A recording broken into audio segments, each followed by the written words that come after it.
All right. Good morning, everyone. I am just streaming through Ecamm here, so I just want to make sure I'm coming through. If anybody is on live, just let me know that I am actually streaming through. Okay, so let's go ahead. I hope everybody had a wonderful Thanksgiving. I know it's a bit different this time of year, but hopefully you were still able to enjoy a nice Thanksgiving and enjoy this nice long weekend. So today I am here to talk to you about the real reason you keep having the same old argument. Okay? And so when you keep having the same old argument, you really are ruining and destroying your marriage. So today, I want to share with you exactly why that's happening so you can stop doing the things that are preventing you from having better communication and the things that are keeping you spinning in this cycle. Okay? So I'm Denise Fitzpatrick. I am a former therapist of 17 years turned marriage coach, and I now work with couples and I help them end these exact kind of painful cycles, these same old argument cycles. I help them end them, figure out why, how it's not working, and what to do differently so they can stop having these painful fights that are threatening their marriage, and they can really reconnect and get back to loving each other and enjoying their marriage again. Because who doesn't want that, right? We get together because we fall in love and we really want to build a life together. And then so many couples, they build that life together. And the life on the outside looks so amazing. It's everything they ever wanted, but they can't seem to get their marriage, can't get that peace, right? Is this something you're struggling with? Like, let me know in the comments. Give me a 1 if you feel like you have finally built this life and this, you have everything that you wanted. Your children, your house, your all these things, but this peace, your marriage piece, you can't quite get. You love each other, you want to stay together, but you don't want to keep doing it like this, right?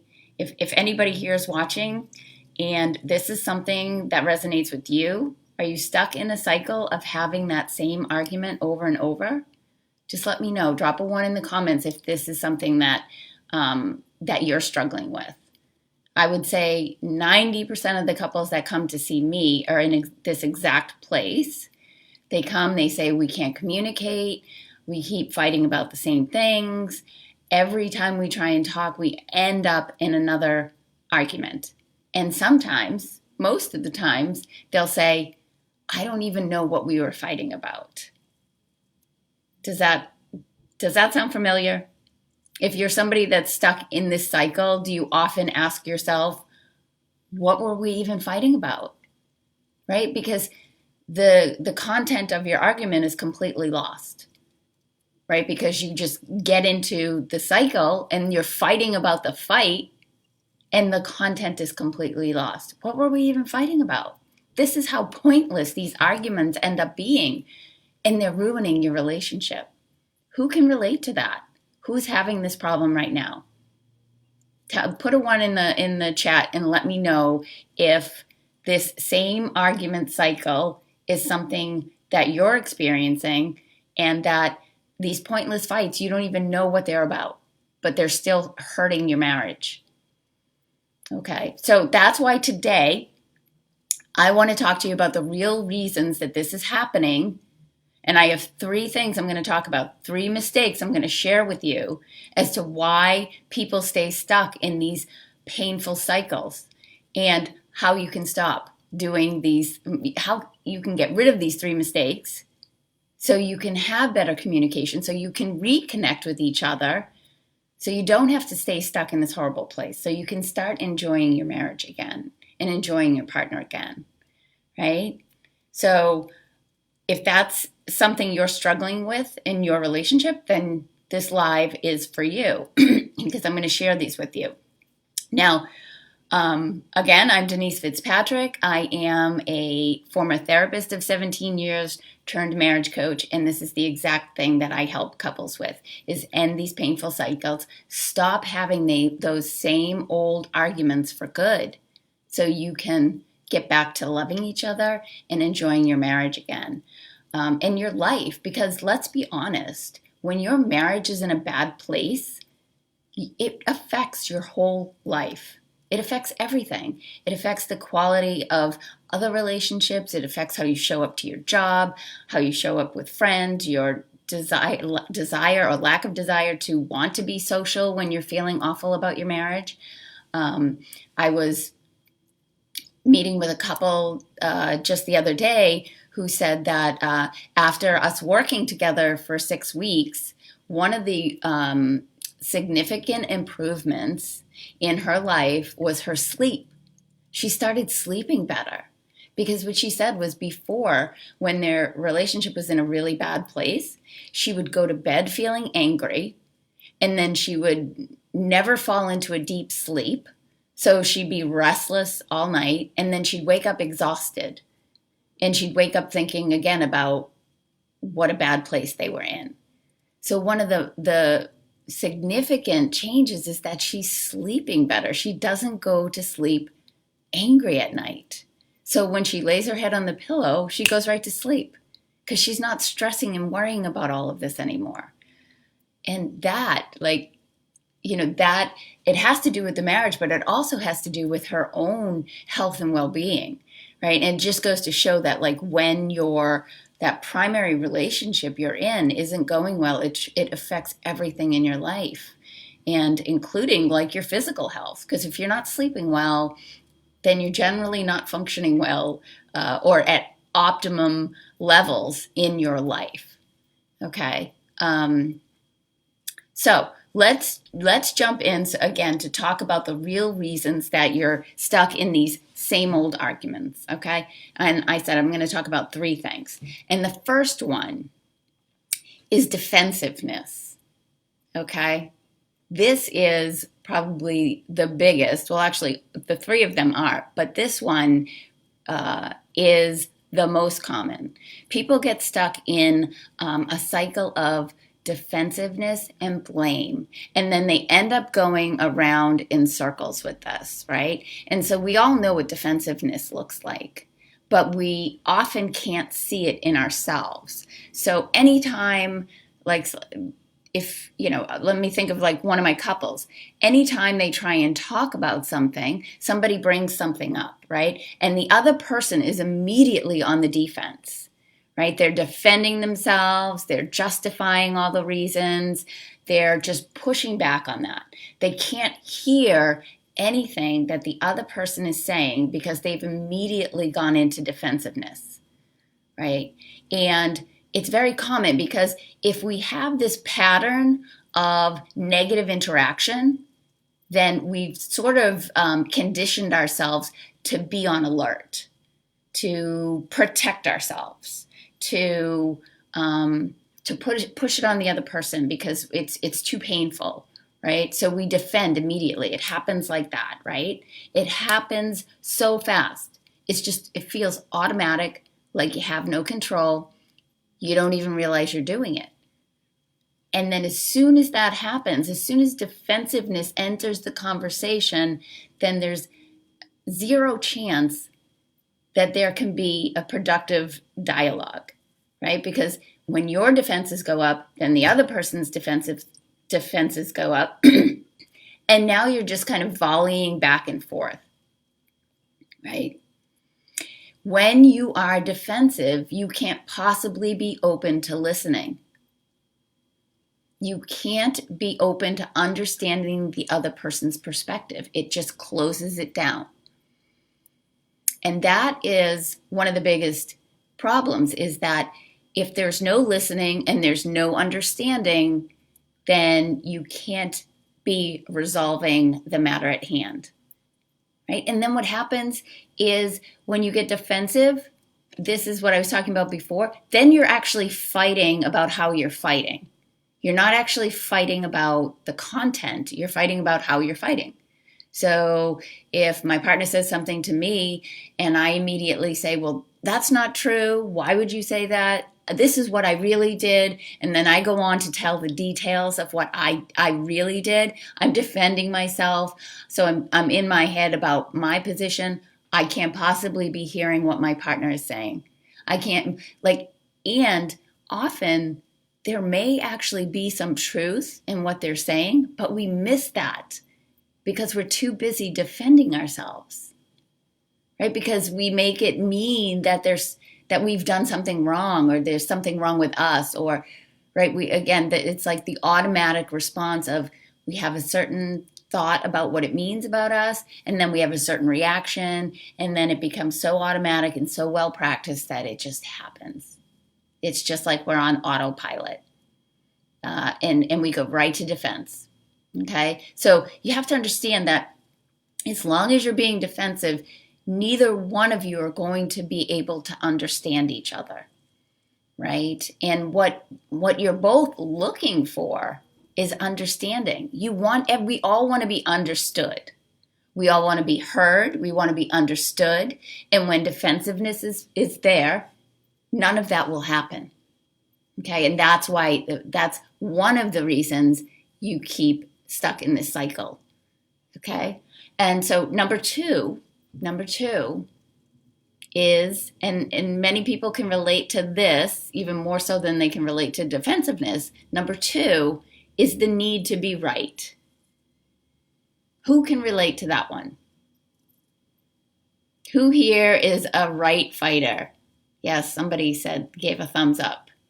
I'm streaming through Ecamm, so I can't see who's on, but I can see that. I can see the thumbs up there. Anyone else a right fighter? Anyone else struggle to give up the need to be right? I think I would say that, again, 90+% of the people that I work with, this is a real issue. And I think if we all really take an honest look at ourselves, the need to be right in an argument, we all do this to some extent, right? And that could be with our partner, that could be with friends, that could be with our children, our mothers, right? We all have this need to be right. And so the difference between being able to have a good dialogue and a not so good dialogue is, like, yes, sometimes you might do that, but if you're checking yourself and like, oh, okay, wait a minute, I'm in that cycle again. But the need to be right really is, of course, it's going to keep you stuck in the cycle because you're both fighting to be right. And this is what happens. And when you have a right and a wrong, then it's, okay, somebody wins, somebody has to lose, right? And so when that happens, when it's a right and wrong, it's a you versus me. It's no longer a team. You're no longer working together, right? This is pitting you on opposite sides. This is not the way to partnership, to working as a team. So what I often like to say to people is like, what if it's not about right and wrong? What if it's just different, right? And so that's a bit of a mindset shift is, okay, I don't have to be right. And my partner doesn't have to be wrong. There doesn't have to be a winner or loser, because the truth is, if one of you wins and the other loses, then your relationship is actually the one that loses, right? Your relationship loses when one of you loses. So you want to start thinking about this as, how do we work as a team? How is it less about this need to be right? And what does that actually mean? And how do you actually feel when you walk away from an argument feeling like, I won, I'm right? I'm betting that doesn't feel great, because what you've done now is you've lost connection to your partner. And that's the thing that you're really wanting the most, is connection to your partner, right? We're very much stuck in sort of these protective ways, these automatic protection, habitual ways of being with each other, that we forget the bigger picture of being connected to each other, working as a team, having a partnership, right? And the need to be right will always get in the way of that. This is about shifting your mindset to thinking it's not about right and wrong. It's not about one's good and one's bad. It's simply about it being different. And the sooner that you can embody or embrace that it's just about differences and work on learning to accept that, then you will start being a real team. Then you will start being interested in what your partner has to say. And here's something I like to share with people, because when they get into these cycles of needing to be right, they're very much focused on, well, I can't agree with my partner. Or if I acknowledge their perspective, that means I think what they're saying is right. And so that's something I want to clear up. The two do absolutely not equal each other. So you can acknowledge your partner's perspective without it meaning that you agree.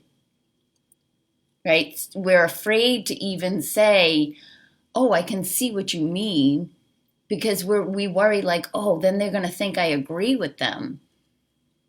But that's not the case, right? You can still acknowledge and, share in their perspective. It doesn't mean that you agree. You could simply say, I can see what you're saying. I could see how you might feel that way. Here's how I feel, right? Instead of needing to make the other person wrong. We feel like in order to have our own perspective, that we have to make the other person's perspective wrong. And that's just not true. So if you can think about it more in terms of there's no right and there's no wrong, there's just different, and it's okay for me to try and understand my partner's perspective without it meaning that I agree. And now I know if you've been in this same old cycle, the same old argument pattern, going from that to like, okay, I'm going to try and understand my partner is hard. Like there's a lot of steps in between and a lot of mindset work in between to get to that place. So I wouldn't expect that you'd just suddenly be able to like put this on the shelf and be fine with it. But it's at least increasing your awareness around this. That's a first step, is just start to increase your awareness. So when you're in these moments of having that same old argument, same old fight, think about, when am I being defensive, right? That was the first mistake. And when am I in the fight to be right? Right? Am I in it right now? Can I slow down for a moment and recognize that I'm needing to be right? So just increasing your awareness in these moments is really the first step, because it's such a practiced way of doing things and it happens so automatically that we really lose sight of what's actually happening. Okay. And the last one, number 3, is scorekeeping. Number 3 is scorekeeping. Anybody relate to that one? So what that looks like is, and this happened the other day on a call where she was talking about all of the things that were upsetting for her, or the things that bothered her, in a way that, and I was helping her do that in a way so that it wasn't just dumping blame on him. But as soon as she finished this, talking about the things that she was unhappy about, the response that came to her was, yeah, and you do all of that too. And I'm upset about the same things that you're upset about, right? So that's like scorekeeping. It's like, yeah, but you do that too. So anytime like one partner will bring up something they're upset about, or something that bothered them, or whatever the case might be, they bring it up and the other person says, oh, yeah, well, you do that too. And you did that the other day, and you did that last week. And what about the time you did that, 5 years ago, right? And it's always like, or even sometimes when it could come down to like division of labor. Well, I did all of these things. I cleaned the kitchen, and I did this, and I do everything. And what do you do? And right, so it's keeping score on all levels. It's keeping score on like things you do, like household chores, but also whenever somebody brings up a grievance, it's like, yeah, but you do that too, right? And so if this is how you're talking about an issue, it's never going to feel safe because you feel like, well, why bother bringing it up? Because every time I bring it up, every time I bring something up, the other person's going to say, yeah, but you do that too. And then what happens? Then you get into the first two things that I was talking about, being defensive and then needing to be right. So, all three of these kind of show up in the same place. Or it might start with scorekeeping, then it goes to defensiveness, needing to be right. But so if one person's bringing up an issue, this is what I share with couples is like, if your partner brings up an issue to you, you may feel like in your mind, well, they do that too. But in that moment, you just need to deal with what's in front of you. If you have an issue with what the other person's doing, then you need to find a separate time to address that. Or if you're sitting on that, then it's your responsibility to bring that to your partner. But the worst time to try and solve that is when your partner's trying to solve something with you, right? So if you're bringing up like, oh, I'm really unhappy about that, and they say, yeah, well, I'm unhappy about that too, where's that going to go? That's another reason why things just keep going in this cycle. And that's all part of like this self-protection that we're doing, right? We don't want to be vulnerable. We don't want to take responsibility because then we feel like we've done something wrong. And that goes back to that mindset around right and wrong.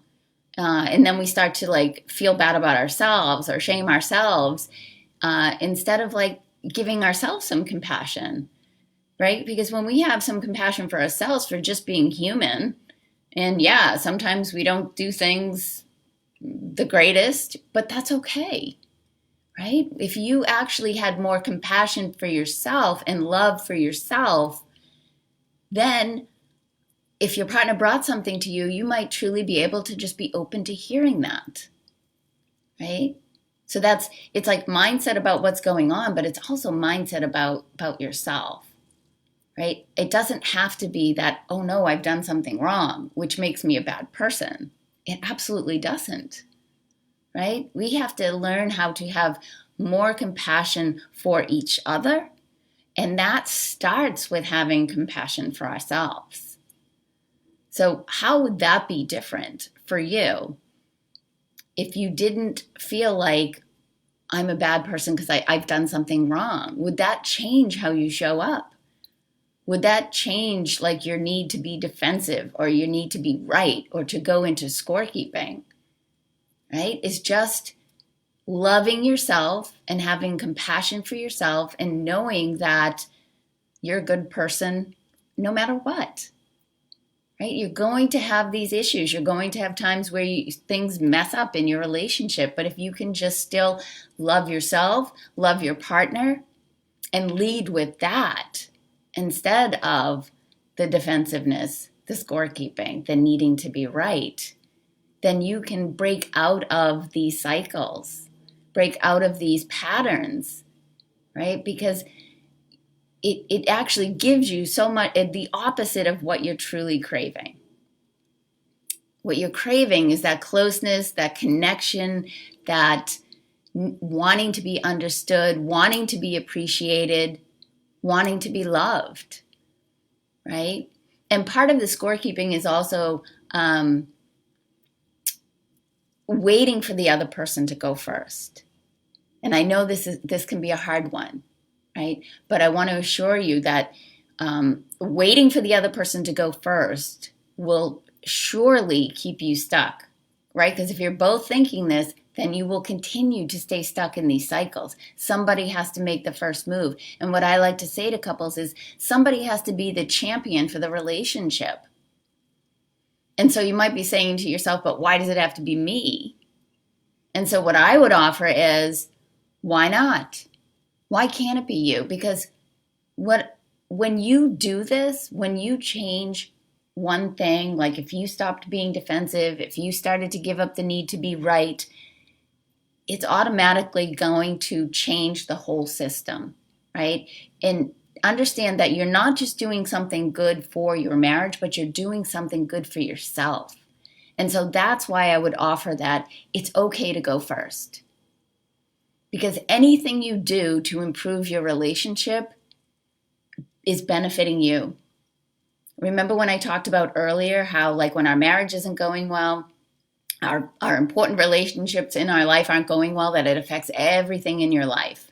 Remember I told you about that client I had who she wasn't sleeping well, she was exhausted all the time, and after things got right in her relationship, she was sleeping better, she was feeling better, she had more energy, she was in a better mood, right? So if that was available to you, if you knew you could, like, all areas of your life would be better because of these changes you make, wouldn't that be worth it to you to be the one to go first?